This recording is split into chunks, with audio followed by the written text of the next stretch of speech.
सब कुछ करो जो तुम्हें करना है, लेकिन लालच से नहीं, अहंकार से नहीं, वासना से नहीं, ईर्ष्या से नहीं, बल्कि प्रेम, करुणा, नम्रता और भक्ति के साथ।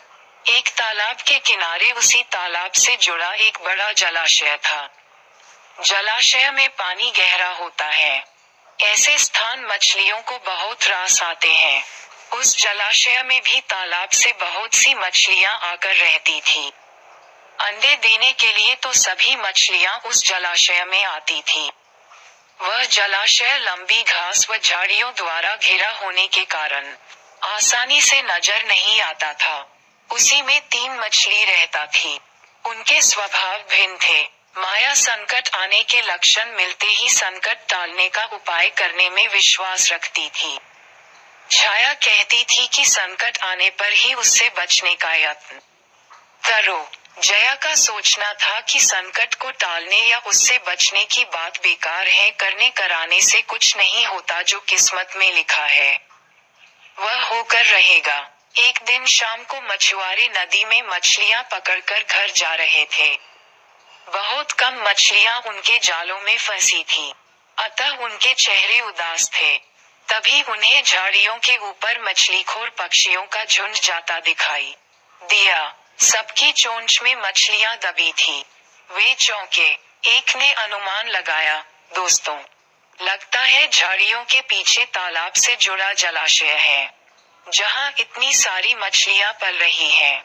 मछुआरे पुलकित होकर झाड़ियों में से होकर जलाशय के तट पर आ निकले और ललचाई नजर से मछलियों को देखने लगे। एक मछुआरा बोला, आहा, इस जलाशय में तो मछलियां भरी पड़ी हैं। आज तक हमें इसका पता ही नहीं लगा। यहाँ हमें ढेर सारी मछलियां मिलेंगी। दूसरा बोला। तीसरे ने कहा, आज तो शाम घिरने वाली है, कल सुबह ही आकर यहाँ जाल डालेंगे। इस प्रकार मछुआरे दूसरे दिन का कार्यक्रम तय करके चले गए। तीनों मछलियों ने मछुआरे की बात सुन ली थी। माया मछली ने कहा, साथियों, तुमने मछुआरे की बात सुन ली। अब हमारा यहाँ रहना खतरे से खाली नहीं है। खतरे की सूचना हमें मिल गई है। समय रहते अपनी जान बचाने का उपाय करना चाहिए। मैं तो अभी ही इस जलाशय को छोड़कर नहर के रास्ते नदी में जा रही हूँ। उसके बाद मछुआरे सुबह आए, जाल फेंके मेरी बला से। तब तक मैं तो बहुत दूर अटखेलियां कर रही होऊंगी। छाया मछली बोली, तुम्हें जाना है तो जाओ, मैं तो नहीं आ रही। अभी खतरा आया कहाँ है। जो इतना घबराने की जरूरत है, हो सकता है संकट आए ही न। उन मछुआरों का यहाँ आने का कार्यक्रम रद्द हो सकता है रात को उनके जाल चूहे कुतर जाएं। हो सकता है उनकी बस्ती में आग लग जाए। भूचाल आकर उनके गांव को नष्ट कर सकता है, या रात को मूसलाधार वर्षा आ सकती है और बाद में उनका गांव बह सकता है। इसलिए उनका आना निश्चित नहीं है। जब वह आएंगे तब की तब सोचेंगे। हो सकता है मैं उनके जाल में ही न फंसूं। जया ने अपनी भाग्यवादी बात कही, भागने से कुछ नहीं होने का। मछुआरों को आना है तो वह आएंगे। हमें जाल में फंसना है तो हम फंसेंगे।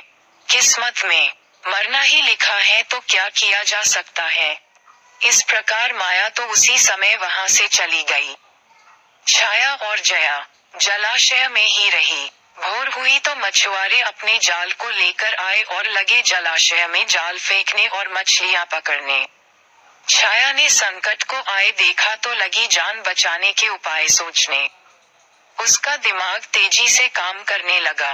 आसपास छिपने के लिए कोई खोखली जगह भी नहीं थी।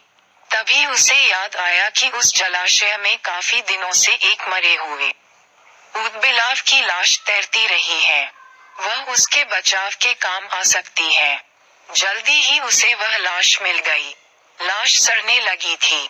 छाया लाश के पेट में घुस गई और सड़ती लाश की सड़ांध अपने ऊपर लपेटकर बाहर निकली। कुछ ही देर में मछुआरे के जाल में छाया फंस गई।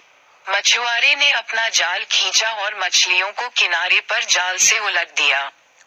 बाकी मछलियां तो तड़पने लगीं। परंतु छाया दम साधकर मरी हुई मछली की तरह पड़ी रही। मछुआरे को सड़ांध का भभका लगा तो मछलियों को देखने लगा। उसने निश्चल पड़ी छाया को उठाया और सूंघा। आक! ये तो कई दिनों की मरी मछली है। सड़ चुकी है। ऐसे बड़बड़ाकर बुरा सा मुंह बनाकर उस मछुआरे ने छाया को जलाशय में फेंक दिया। छाया अपनी बुद्धि का प्रयोग कर संकट से बच निकलने में सफल हो गई थी। पानी में गिरते ही उसने गोता लगाया और सुरक्षित गहराई में पहुंचकर जान की खैर मनाई। जया भी दूसरे मछुआरे के जाल में फंस गई थी और एक टोकरी में डाल दी गई थी। भाग्य के भरोसे बैठी रहने जया ने उसी टोकरी में अन्य मछलियों की तरह तड़प तड़प कर प्राण त्याग दिए। सीख: भाग्य भी उन्हीं का साथ देता है जो कर्म में विश्वास रखते हैं और कर्म को प्रधान मानते हैं। भाग्य के भरोसे हाथ पर हाथ रखकर बैठे रहने वाले का विनाश निश्चित।